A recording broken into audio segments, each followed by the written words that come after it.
제가 새로운 레퍼런스 이어폰으로 삼고 싶을 만큼 굉장히 좋은 소리로. 네, 안녕하세요. 포터베이비 유겸입니다. 당분간은 저희 행사 때 나왔던 그 핫한 제품들이 있죠. 그런 제품들 위주로 한번 리뷰를 해볼까 하는데요. 오늘은 아직 출시 전인데도 이미 오디오 팬들 사이에는 굉장히 화제가 되고 있는 이어폰을 하나 가지고 나왔습니다. 저희 오디오쇼에서도 인기가 굉장히 많았던 제품이고요. 바로 엠파이어 이어스의 레이븐입니다. 올 하반기에는 하이엔드급 이어폰들이 경쟁이 굉장히 치열할 것 같습니다. 엠파이어 이어스의 레이븐부터 아컨과 비전이어스의 콜라보 제품이죠. 아우라, 비전이어스의 V10, 그다음 아로마 오디오의 페이언까지 그 하이엔드 플래그십 제품들이 계속 출시가 되고 있거든요. 저도 슬슬 레퍼런스로 사용하는 그 이어폰을 바꿀 시기가 돼서 요즘에 출시된 이어폰들을 굉장히 관심 있게 눈여겨보고 있는 그런 추세입니다. 최근 하이엔드 이어폰들의 트렌드를 좀 정리를 하자면 탈 이어폰 정도로 저는 생각을 합니다. 물리적으로 이어폰에서 들리는 그런 소리에는 체급의 한계가 분명히 있잖아요. 그런데 어느 순간부터 제조사들이 이런 한계를 뛰어넘기 위해서 여러 가지 수단들을 동원하기 시작하더라고요. 아마도 그 시점이 BA 드라이버를 넘어서 EST라고 하죠. 그 정전형 드라이버를 사용하기 시작하면서부터가 아닌가 싶습니다. EST 드라이버의 그 사용 초기에는 소리가 조금 어색했어요. 너무 과하게 튀는 그런 경향이 있었거든요. 그러다가 이제는 제조사들이 어느 정도 노하우가 쌓이기 시작하면서 이전보다 조금씩 자리를 잡아가는 게 제품 소리에서 느껴지고 있습니다. 뭔가 이어폰이 한 세대 업그레이드된 느낌이 들어요. 그러다가 이제는 엠파이어 이어스를 비롯해서 유니크 멜로디, 퍼오디오 같은 그런 브랜드에서는 이어폰 자체에 골전도 드라이버를 사용하기 시작했습니다. 정말로 이어폰으로 끝장을 한번 보겠다라는 그런 생각 같아요. 오늘 가져온 이 레이븐에는 앞서 말한 드라이버들이 모두 다 사용됐습니다. EST, BA, DD 그리고 골전도 드라이버까지 다 들어가 있고요. 4가지 종류의 드라이버가 사용됐기 때문에 쿼드 브리드 이어폰이라고 부르기도 합니다. W9 플러스 우퍼라고 부르는 그 DD 드라이버가 2개가 사용됐고 BA 드라이버가 5개, EST가 4개, 그리고 W10 골전도 드라이버가 1개, 그래서 총 12개의 드라이버가 사용됐습니다. 골전도 드라이버 자체는 그렇게 생소한 드라이버는 아니죠. 시중에도 이미 스포츠용으로 많이 출시가 됐어요. 일반적으로 이어폰들이 사용하는 그런 공기전도 방식이 아니라 연골에 진동을 가해서 이쪽에다가 이렇게 진동을 가해서 소리를 전달시키는 그런 방식인데요. 문제는 이어폰들의 골전도 드라이버가 바깥이 아니라 유닛 내부에 들어가 있거든요. 그래서 이런 구조가 정말로 골전도의 역할을 제대로 수행하는지에 대한 논쟁이 제법 있습니다. 그래서 이번 리뷰에는 골전도 드라이버 자체의 효과나 성능에 대한 부분보다는 이어폰 전체적인 성능, 그러니까 이어폰 소리 자체에 조금 더 집중을 해서 말씀드리도록 하겠습니다. 엠파이어 이어스는 매번 제품을 선보일 때마다 꼭 한두 가지 정도의 독자 기술을 개발을 해서 추가를 하거든요. 크로스오버 네트워크, 드라이버, 진동 제어 같은 것들이 이미 다 개발이 돼서 사용이 되고 있었는데요. 이번 레이븐에도 플래그십 제품인 만큼 이제까지 엠파이어 이어스가 사용되지 않았던 그런 기술 하나 추가했습니다. HRC라고 부르고 있더라고요. 하모닉 레조넌스 코어라고 부르는 기술이 사용됐습니다. 아직 정식 판매 전이어서 저희도 행사 때 그 출품이 되었던 전시품, 그러니까 샘플을 받아서 소개를 해드리는 건데요. 제품 자체의 소리는 이미 다 완성된 그런 제품이고요. 해외 판매 페이지를 보니까 구성품에는 이 레이븐 본체, 4.4 케이블, 파이널 2팁, 하드 케이스, 청소 키트, 매뉴얼, 시리얼 카드가 들어있었습니다. 확실히 플래그십 제품이라서 구성품도 신경을 많이 쓴 모양새죠. 레이븐을 접해보신 분들이 한결같이 하시는 말씀이 크다예요. 유닛 자체가 엄청 큽니다. 해외에서 누가 오딘하고 레이븐을 같이 나란히 놓고 비교한 사진을 올렸었는데요. 무슨 오딘이 아기로 보일 정도여서 다들 이거 너무 큰 거 아니냐 걱정도 많이 했었습니다. 실제로 봐도 유닛이 제법 크긴 한데요. 뚱뚱하다는 표현이 조금 더 어울릴 것 같습니다. 그리고 저는 커스텀 이어폰 유저이다 보니까 면적에 대해서는 조금 관대하게 보는 편이에요. 좀 거부감이 별로 없는데 옆에서 봤을 때는 귀에 꽂았을 때 많이 튀어나올 정도로 두께가 상당히 두껍습니다. 근데 이거는 내부 드라이버의 배치상 어쩔 수 없는 부분이기도 해요. 이렇게 유닛이 크면은 가장 걱정이 되는 부분이 바로 착용감이죠.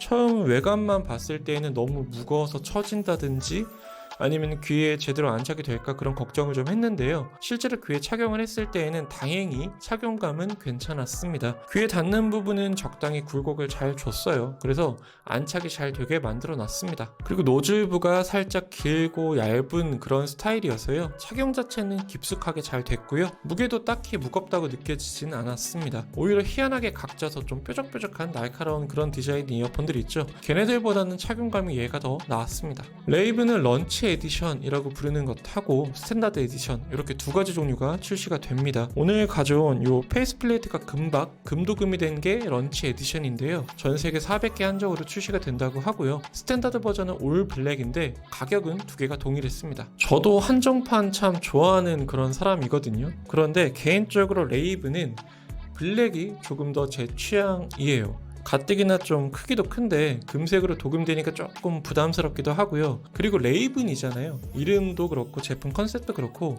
검정색이 더 잘 어울릴 것 같습니다. 오른쪽 유닛의 페이스 플레이트에는 엠파이어 이스 로고가 양각으로 새겨져 있고요. 왼쪽 페이스 플레이트에는 까마귀 두 마리하고 눈을 상징하는 듯한 문양이 양각으로 새겨져 있습니다. 신화를 찾아보니까 오딘이 기르던 까마귀가 두 마리라고 해요. 훅인과 문인이라는 이름을 가지고 있는데 얘네들이 전 세계를 돌아다니면서 오딘한테 여러 가지 그 정보들을 다 전달을 해주는 그 오딘의 눈 같은 역할을 했다고 합니다. 이거를 아마 문양으로 형상한 것 같고요. 이런 걸 보면은 네이밍부터 이미 오딘의 후속작 개념으로 만들어진 게 아닐까 싶습니다. 특히 저는 이 문양 자체가 굉장히 잘 나온 것 같습니다. 문양 자체는 굉장히 고급스럽고 좀 명품 느낌도 납니다. 페이스 플레이트는 재질이 316L 스테인레스 스틸 재질이라고 합니다. 롤렉스나 SP3000에도 쓰였던 그 재질이죠. 이게 단순히 고급 소재여서가 아니라 앞에서 언급한 그 HRC하고 연관이 있다고 하네요. 유닛하고 페이스 플레이트 사이에는 유닛과 동일한 그 폴리머 소재가 한 겹 껴 있고요. 그 위에 스틸 플레이트를 결합하는 그런 방식인데 제조사에 따르면 각 소재가 가지고 있는 그런 공명 주파수를 소리 튜닝에 활용을 했다고 합니다. 스피커 같은 경우에도 유닛이 목재인지 스틸인지에 따라서 목재도 어떤 나무를 쓰는지에 따라서 그 소리가 많이 달라지거든요.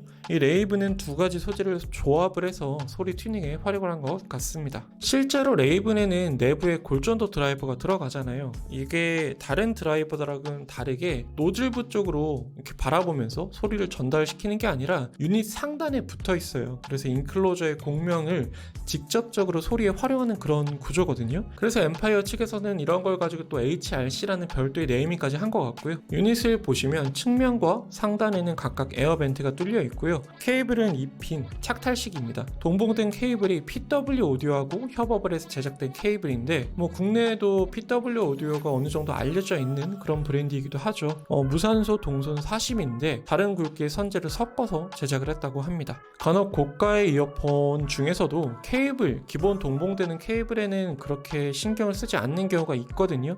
그런데 레이븐은 기본 케이블에도 꽤나 신경을 쓴 것 같네요.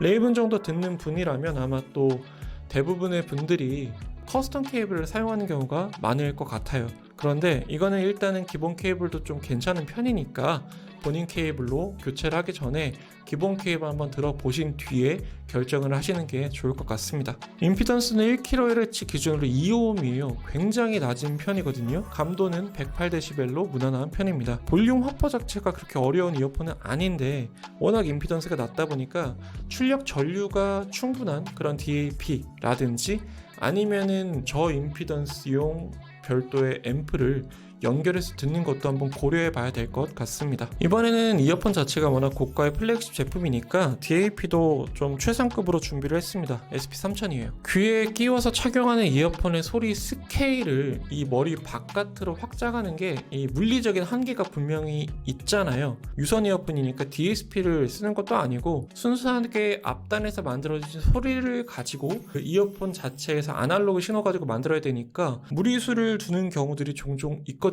가장 흔한 경우가 이 저역의 울림을 마치 서브우퍼를 과하게 올려놓은 것처럼 이렇게 좀 많이 키워가지고 일부러 소리를 좀 키우는 그런 방식이 있는데 어지간히 튜닝을 잘하지 않고서야 음의 디테일이 저역에 묻혀버리는 그런 경우가 대부분입니다. 그런데 이런 제품들하고 레이븐은 조금 차원이 다른 것 같아요. 이어폰이 들려줄 수 있는 디테일을 잘 유지를 하면서도 어색하거나 과하지 않게 스케일을 굉장히 잘 확장시켜 두었습니다. 저는 이게 레이븐이 가지고 있는 가장 큰 장점이라고 생각을 하고요. 스피커하고는 다르게 이어폰은 귀에 소리가 바로 전달되는 그런 방식이기 때문에 최상급 이어폰이라고 한다면 가장 중요한 덕목이 이 디테일이라고 생각을 하는데요. 레이븐은 이런 디테일이나 해상력들이 이어폰들 중에서 최상급 수준이라고 말할 정도의 그런 수준이었고요. 하나하나 보컬의 음색, 악기의 질감 모든 면을 다 캐치를 잘 해서 고스란히 전달을 해줬습니다. 이어폰이 줄 수 있는 최고의 쾌감은 일단 다 전달을 해준다라고 해도 과언이 아닌 그런 정도의 해상력이었고요. 이런 해상력을 유지를 하면서도 소리의 스케일을 키운 게 정말로 대단한 것 같습니다. 저중고 어느 하나 부족하게 들리는 부분이 없고 그 와중에 서브우퍼가 담당할 만한 극적의 무게감까지도 잘 갖춰서 스피커로 비유를 하자면 기안급 스피커에 비견될 만한 그런 무게감과 질감이 같이 느껴졌습니다. 사실 소리에 대한 평가는 이 정도만 말을 하더라도 다 한 게 아닌가 싶어요. 최고의 해상력, 듣기 좋은 밸런스, 묵직한 저역, 깊고 웅장한 극저역, 극찬이죠. 제가 새로운 레퍼런스 이어폰으로 삼고 싶을 만큼 굉장히 좋은 소리로 들었습니다. 레이븐으로 켈리 클락슨의 마인이라는 곡을 한번 들어봤는데 저는 정말 좋았거든요. 이게 노래 자체는 이혼 후에 그 심정을 담은 노래라고 하는데 안정적인 보컬의 음색, 보컬의 미세한 갈라짐, 도입부의 켈리 클락슨의 보컬에 대한 집중도 하나 빠지지 않고 너무나 잘 표현해 줬습니다. 보컬과 연주 사이의 공간적인 분리가 굉장히 여유가 있어요. 너비와 깊이 모두 완벽하고 좋았습니다. 그 2절 도입부부터 극저역의 비트가 추가가 되거든요. 근데 이게 정말로 저쪽 깊은 곳에서 쿵쿵 쳐주면서 쫙 깔리는 느낌이 좋았고요. 정말 극저역 영역만 딱 분리를 해서 배경에 깔아주고 나머지 영역대에 얘가 간섭을 하질 않습니다. 극저역의 양감이 부족한 이어폰들로 이 구간을 들어보면 보컬과 다른 악기들이 맺히는 그 음상 자체를 완벽하게 서브우퍼 영역이 감싸주질 못해요. 조금 또 동떨어지게 들리는 그런 느낌이 있는데 존재감은 있지만 저의 깊이감이 잘 살아나지를 못합니다. 그런데 이렇게 다른 음역대를 잘 받쳐주면서도 무대를 충분히 장악을 하는, 그러면서 또 너무 튀거나 잡아먹지 않는 이런 이어폰은 정말로 찾기가 어렵거든요. 그런 면에서 이 레이븐은 웅장한 저역을 잘 살려주면서도 그 해상력까지 살아나다 보니까 이런 면에서 튜닝이 굉장히 잘 된 이어폰이라고 하겠습니다. 그리고 다음으로는 이 행사 이후에 커뮤니티에서 레이븐이 클래식과 잘 어울리냐 라고 여쭤보시는 분들이 좀 있더라고요. 앨리스 사라 오트하고 네덜란드 라디오필 오케스트라가 협연을 한 베토벤의 피아노 협주곡 1번으로 한번 테스트를 해봤습니다. 일단은 톤 밸런스가 굉장히 안정적이어서 특정 악기가 도드라지는 경우가 없었고요. 듣고 있으면은 피아노가 무대 전면 중앙에 딱 자리를 잡고 그 나머지 오케스트라 악기들이 이렇게 반원 모양으로 이렇게 쭉 둘러져 있는 듯한 그런 느낌이 안정적으로 굉장히 잘 형성이 되더라고요. 무대의 좌우 너비 같은 경우도 양쪽 귀의 약간 바깥 부분까지 확장이 돼서 들리기도 했고요. 무대 모양이 온전히 유지가 될 정도로 깊이감이 형성이 됩니다. 정의감, 톤 밸런스, 음의 디테일, 각 악기들의 질감, 피아노 타건 소리, 강약 조절 하나 빠지지 않고 굉장히 좋게 들렸습니다. 굳이 흠을 찾자면 아주 조금만 고역이 살아난다면 더 밸런스가 좋을 것 같아요. 저역의 스케일이 워낙 좀 크다 보니까 그거에 비해서 살짝 아쉬운 그런 정도였어요. 아마도 저는 이 부분이 레이븐의 이후 튜닝 포인트가 되지 않을까 싶습니다. 커스텀 케이블 아니면 이어 팁을 바꿔줘도 어느 정도 효과가 있을 것 같고요. 이 레이븐의 기본 팁이 파이널 팁인데요. 이 파이널 팁 같은 경우 저역의 강점이 있는 그런 팁이거든요. 그래서 착용감도 그렇고 지난번 행사 때 들었던 엘레텍 이어팁을 한번 조합을 해보면 어떨까 하는 생각도 들었습니다. 소리만 놓고 보면은 제 다음 레퍼런스로 쓰고 싶을 만큼 그 욕심이 날 만큼 제 취향의 소리였습니다. 이어폰 영역 내에 그 이어폰의 카테고리 소리를 잘 지켜주면서도 또 확장될 만큼 쫙 확장이 되니까 밸런스도 잘 맞고요. 레퍼런스로 쓰기에는 너무나 좋은 그런 이어폰이었어요. 그런데 딱 한 가지 문제가 조금 마음에 걸리는 게 있어요. 아무래도 이 내구성 문제인데요. 엠파이어 이어스 제품들, 뭐 레이븐 제품을 딱 꼬집어 얘기하는 건 아닌데 제품들이 항상 따라다니는 별명이 있죠. 설탕쉘이라고요. 이번에도 저는 크게 달라지지는 않은 것 같더라고요. 플래시를 비춰보면 내부 드라이버가 훤히 보일 정도로 크기에 비해서 쉘 유닛 자체의 두께가 좀 얇아 보입니다. 한편으로는 또 이해가 되기도 해요. 이 레이븐은 유닛 상단에 골전도 드라이버를 붙여놨잖아요. 근데 이게 계속 들으면서 정말로 골전도인지 아니면 내부 유닛 내부의 그 공명을 이용을 해가지고 결국은 다른 드라이버하고 함께 노즐로 소리가 전달되는지는 저는 잘 모르겠지만 어찌됐든지 간에 제품 설명상으로는 골전도잖아요. 그러려면은 유닛을 통해서 진동이 전달이 돼야 되는데 유닛 자체가 그 쉘이 두꺼워지면 이게 또 제대로 전달이 안 되겠죠. 아마 이런 구조적인 어려움이 있지 않을까 싶기도 한데요. 어찌되었든 내구성은 앞으로 더 보완이 돼야 할 그런 숙제 같습니다. 네, 리뷰 준비를 하면서 소리가 너무 제 스타일이어서 하나 지를까 지금도 계속 찍고 있는 이 와중에도 고민하고 있고요. 가격이 또 만만치 않기 때문에 고민하는 시간이 조금 길어질 것 같긴 합니다. 만약에 또 지르게 되면은 추후에 사진이나 전체 제품 구성품 다 보여드리면서 언박싱 한번 쇼츠로 찍어보도록 하겠습니다. 네, 오늘 준비한 내용은 여기까지였고요. 영상 도움이 되셨다면 많이 말씀드렸죠? 구독, 좋아요, 댓글, 알람 설정 부탁드리겠습니다. 감사합니다. 피스. 간만에 소리로는 깔 게 없었네. 근데 문제가 이제 나 같은 경우에는 커스텀 케이블도 많이 이제 써야 되잖아. 리뷰를 하게 되면. 그러려면은 케이블 교체도 자주 해야 되고 이런데 그럴 때마다 약간 부담이 되는 거지. 유닛이 워낙 약하다는 평이 많고 그러니까 이런 게 조금 걱정이 돼서. 그리고 얘는 다른 케이블로 좀 다른 말이긴 한데 이 케이블 자체가 레이븐하고 지금 레이븐 전용으로 만들어진 케이블이잖아.